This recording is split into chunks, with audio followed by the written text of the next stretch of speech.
you are, hello, I'm Sky. If you are subscribed to my YouTube, then you probably already know that you can find me on Twitch and TikTok, which is where I usually post. I don't think I've ever, well, it's been probably about 15 years since I've made a video for YouTube. And today I am doing so because I was diagnosed with multiple sclerosis.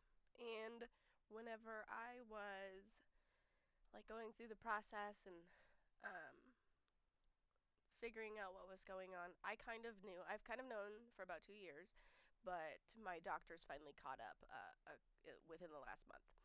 And when I was going through the process, because I kind of already had the idea that it was multiple sclerosis, I would come on YouTube or TikTok and search for other people with MS to get kind of an idea of what to expect. To learn if what I was experiencing was normal and if what was going on was something that I should expect or if it could be something else. I'm a very I need to know everything kind of person, so the more information I have, the better for me. Um, but then I realized that it's very limited. The amount of people who have MS is very small. So the amount of people who have MS and talk about it is even smaller, obviously. So I've decided to kind of document my multiple sclerosis journey. If not for other people, then maybe for my family members or my children later down the line, they can watch it or whatever. But that's why we're here, and that's why I'm gonna make YouTube videos. So I want to preface this with I am 31 years old. Um, I have Hashimoto's as well, and polycystic ovarian syndrome, and complex post-traumatic stress disorder. So I kind of, because of the conglomeration of issues that I already had previously, I kind of ignored my issues with multiple sclerosis for a pretty long freaking time. So it started originally in 2016. I just had a baby. She was about 3 months old or so, and I started to notice when I would reach up. I was outside. She was playing in the grass while her sister was running amok, and I reached up to trim back this tree. And whenever I did that, I realized that my forearms and my hands started to tingle. And it was really, really hard for me to use these shears, which was very out of character. I've never had issues with stuff like this before, so I was like, that's strange. But at the time, I was like, oh, it must just be my Hashimoto's, or maybe it's because I just had a baby, or whatever. So I kind of shrugged it off. But upon looking back, I realized that kind of never went away. I've kind of dealt with that since 2016. And I've just been like, oh, it's the new normal. But from 2016 to about 2022, that was really the only major sign that I had. And so it was easy to just kind of ignore it. I did bring it up with my doctors and stuff, and they told me so many different things, like, oh, it's probably just anxiety, it's probably your PTSD, it's probably your thyroid. Like, they would brush it off. So I was like, all right, I trust your judgment, you're the doctor, I'm going to just forget this is a thing and go on with my life. And so then in 2022, I went through probably the hardest thing that I've ever gone through when my husband and I separated. And I was so overwhelmed with the stress of that. I had the worst bout of depression that I've ever had in my life. In hindsight, I recognize now that was probably the MS. Obviously I was sad and stuff, but this was sad. It may have not made it without my best friend sad. And at the time, I was also having brand new symptoms. I was having the weakness in my arms was the same, except my left arm was significantly worse, and then it had spread to my left leg. And then I was getting this sharp, stabby pain right here, they call it an ice pick headache, and it would just happen for a few seconds, and then it would go away.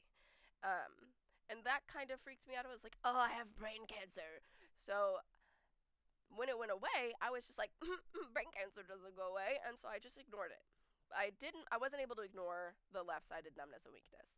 So I did go see a doctor in 2022, and my doctor at the time ordered a CT, and she's like, CT looks great, everything's fine. And that's when I kind of started to think I probably have MS. when she blew me off, I kind of just said, whatever, fine. She told me to get on medication for my PTSD at the time, which I don't know if you know anything about complex post-traumatic stress disorder. Medication doesn't really help. Therapy helps, and I was in extensive therapy that whole year. I was like, that's not my problem. My therapist and I have worked very hard to make sure it's not doing that. So she blew me off. I just said, screw it. I'll keep going to therapy, and if it gets rid of it, it gets rid of it. It did not. So over the course of 2022, I kind of just got used to the weakness in my left side. However, it's progressed. It's slowly but surely gotten worse. I went from being able to like run around with the kids and things like that to, if I do run around with the kids, that my whole left side turns into pins and needles. I get very hot and I get tremors. And it bothered me, but I talked to the doctors about it and they basically shrugged it off. So I was like, I guess this is my new normal, like before. So fast forward. In August of 2023,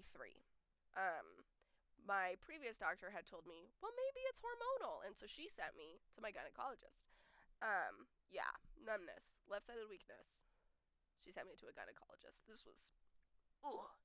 So, whatever. I was already having issues, and then I ended up needing a hysterectomy anyways. So I went and I had a hysterectomy in August. And this was obviously physically stressful. And after the recovery, about, I want to say 6 to 8 weeks after recovery, I started having migraines. And I've had migraines since I was 9. I've had them pretty consistently once a month since I was a literal child. So I know what my migraines are like. And these were different. It was so debilitating that I was like nauseated all the time and I couldn't get out of bed, and it was back to back to back to back. So it was about the day 9 before they stopped. And during those 9 days, I had seen my primary care doctor. He had ordered an MRI. He referred me to neurology.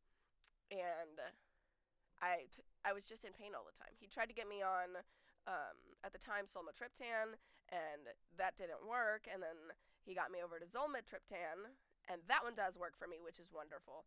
And we waited for the MRI and the neurology consultation. So a few weeks go by, we get the MRI, I've got brain lesions. And this kind of confounded it for me. I was kind of like dedicated. I was telling everybody in my family, I was like, watch, I've been saying it for 2 years, it's multiple sclerosis. Of course, everybody kind of shrugged it off. I'm telling them, I'm sure of it. I'd been researching it for the last several months because I'd already been pretty sure, and this just confirms it for me. So then I get sent over to neurology. My neurologist is super, super stuck on the fact that I've got migraines. And I tell him, I've had migraines since I was 9. This is different. I don't know what it is. I'm telling you, though, it's not the same thing. Yes, they're migraines, but something is making them worse. And I'm not sure what I need you to tell me it's something. I need some answers. He shrugs it off. He says, it's just migraines. We're going to put you on this medication, I don't know what it's called, the one that you take every day to make sure that you don't get migraines at all. I don't want to take it, but I feel like I don't have a choice, because if it continues, even if I'm taking this medication, maybe someone will listen to me. So he puts me on Topamax. Do not recommend. It was a horrible experience. My neurologist sees the MRI. Of course, I said that already. Sorry. But he saw the MRI and he said, hey, we'll do a follow-up in 6 months. So I had it done in December, I think. December, and then he wanted to do a follow-up 6 months later. So I already don't like this guy because he was very much not kind to me. I went back to my primary and I was like, hey, I need someone different. And so he booked me with another neurologist. However, I ended up staying with the first one because he finally listened. But I was planning to fire him. I planned to never see him again. And so I went back to my primary, and my primary said, I don't know if we should wait 6 months. Let's do 3. So 3 months later, March, we do another MRI.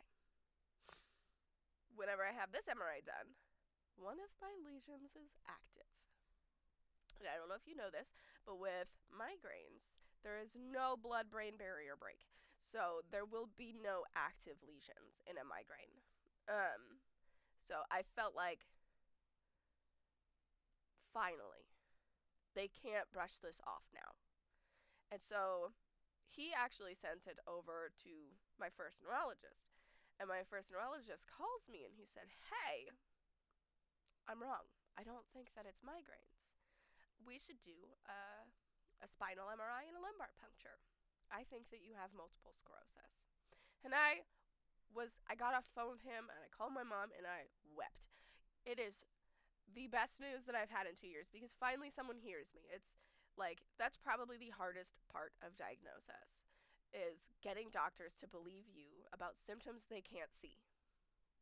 So we go forward. I keep him because I'm like, he's listening to me. I don't care if he's nice to me. He's listening. So he orders the spinal. He orders the lumbar puncture. The spinal MRI, he says, came back within normal limits. But the lumbar puncture also comes back. And I haven't seen the results on that. This was just a couple days ago. He says that it confirms multiple sclerosis. So, for the first time in 2 years, I'm actually on the right track. And this is painfully common with MS diagnosis. If you have symptoms similar to multiple sclerosis, push your doctors to listen to you. And maybe it's not MS. Maybe it is migraines, because sometimes that does happen. Maybe it's Charcot-Marie tooth disease. Maybe it's some other crazy option in this vast list of stuff. But you deserve to have the answers, and you deserve to not feel crazy, which is the hardest part. I've spent the last 2 years feeling like it was all in my head, because so many doctors said to me, like, have you seen your therapist recently? Have you taken anxiety medications? Have you tried getting more rest, drinking more water? I stopped in December of 2022. I stopped drinking everything except water for all of 2023, and it changed nothing. It did not help me at all. It's already hard enough, and to be looked at by doctors like it's all in your head does not help. And I get it. That's part of the reason I want to make this video and this page and stuff, is because I want people to understand that there are people who get it, and there are people who relate to what you're talking about. It is not just you. You're not crazy. It is not just in your head, and you deserve a diagnosis. I will probably continue to make videos and talk about it, and talk about my prognosis and my progress, and things like that. I do have an appointment coming up for, like, talking about what drug-modifying or disease-modifying therapy I'm going to choose with my doctor, symptom management, and things like that. Currently, I believe that I have primary progressive, but obviously there's criteria for the diagnosis that I don't know that they're going to consider having been met because of my diagnosis only being brand new. I don't know if they'll count, like, the last 2 freaking years. But I do have constant progression. I do not have these, like, major relapses, at least not since the last 2 years. I don't know if the situation from 2016 really counts as a relapse or not, so I have to go over that with my doctor. But I do believe that I have primary progressive, which is even more limited online to learn about people with PPMS.